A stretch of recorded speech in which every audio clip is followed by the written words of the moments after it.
Hi, ഇന്ന് തേങ്ങ അരച്ചൊരു മീൻകറി വെച്ചാലോ. 2 കഷ്ണം ഇഞ്ചി, 5-6 അല്ലി വെളുത്തുള്ളി, പിന്നെ ഒരു 8-10 കൊച്ചുള്ളി എടുക്കുക. അത് നല്ലോണം ചതച്ചെടുക്കണേ.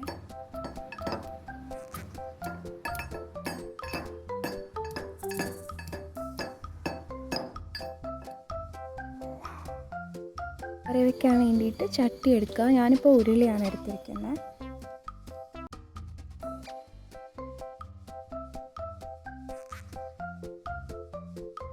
പാത്രം ചൂടായി വരുമ്പോൾ ആവശ്യത്തിന് വെളിച്ചെണ്ണ ഒഴിച്ചു കൊടുക്കണം.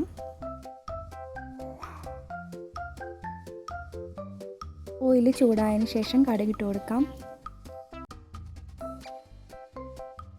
കടുക് പൊട്ടിയതിന് ശേഷം നമ്മൾ ചതച്ച് വെച്ചിരിക്കുന്ന ഇഞ്ചി ഇട്ട് കൊടുക്കാം.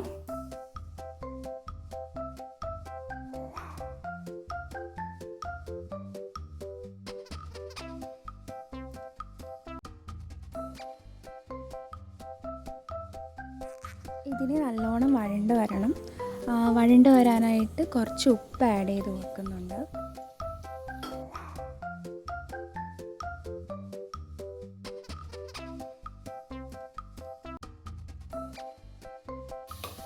നന്നായിട്ട് ഇളക്കി കൊടുക്കണം. ഇതൊരു ഗോൾഡിഷ് ബ്രൗൺ നിറമായിട്ടുണ്ട്. 4 പച്ചമുളക് ആഡ് ചെയ്ത് കൊടുക്കാം. തക്കാളി അരിഞ്ഞത് ചേർത്ത് കൊടുക്കുന്നുണ്ട്. 1/4 ടീസ്പൂൺ മഞ്ഞൾപ്പൊടി ചേർത്ത് കൊടുക്കുക.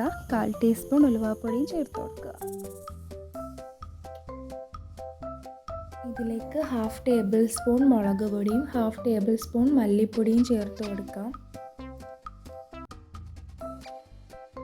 ശേഷം നന്നായിട്ട് ഇളക്കി കൊടുക്കുക. കരിഞ്ഞു പോവാതെ നോക്കണം. നന്നായി മൂപ്പിച്ചെടുക്കണം.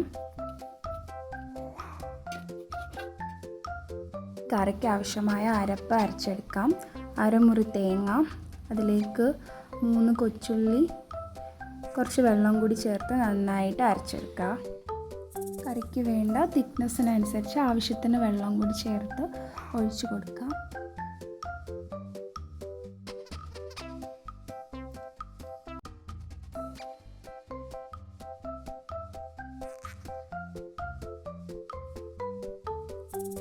ഇനി നല്ലവണ്ണം തിളയ്ക്കണം. അതുവരെ നമുക്ക് വെയിറ്റ് ചെയ്യാം.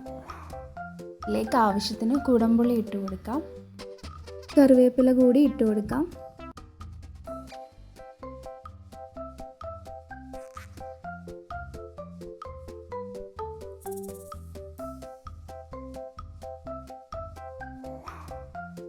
നല്ലോണം തിള വരുന്നുണ്ട്. ഇതിലേക്ക് നമുക്കിനി മീൻ ഇട്ട് കൊടുക്കാം. ഇതിപ്പോൾ എടുത്തിരിക്കുന്നത് കൊഴുവ മീനാണ്. ഈ മീൻ പല സ്ഥലത്തും പല പേരായിരിക്കും. ഇവിടെയൊക്കെ കൊഴുവ എന്നാണ് പറയുന്നത്.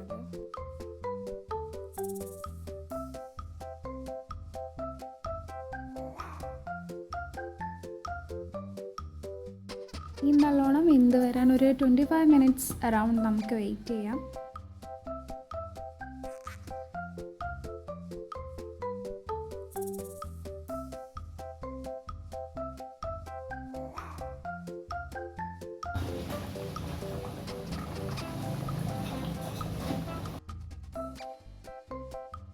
കറിയിലിപ്പം എണ്ണ തെളിഞ്ഞ് വന്നിട്ടുണ്ട്. എങ്കിലും ടേസ്റ്റിന് വേണ്ടിയിട്ട് കുറച്ച് വെളിച്ചെണ്ണ തൂവുന്നുണ്ട്. ഇതിൻ്റെ ഉപ്പൊക്കെ കറക്റ്റാണ്. ഞാൻ ആദ്യം തന്നെ പാകത്തിന് ചേർത്തിട്ടുണ്ടായിരുന്നു. മീൻകറി നല്ല പാകമായി വെന്തിട്ടുണ്ട്. സ്റ്റൗ ഓഫ് ചെയ്ത് വാങ്ങി വയ്ക്കാം. എല്ലാവരും ഈ മീൻകറി ട്രൈ ചെയ്ത് നോക്കണം. നിങ്ങൾക്ക് ഈ വീഡിയോ ഇഷ്ടപ്പെട്ടെങ്കിൽ ലൈക്ക് ചെയ്യുക, സബ്സ്ക്രൈബ് ചെയ്യുക. Thank you, dear ones.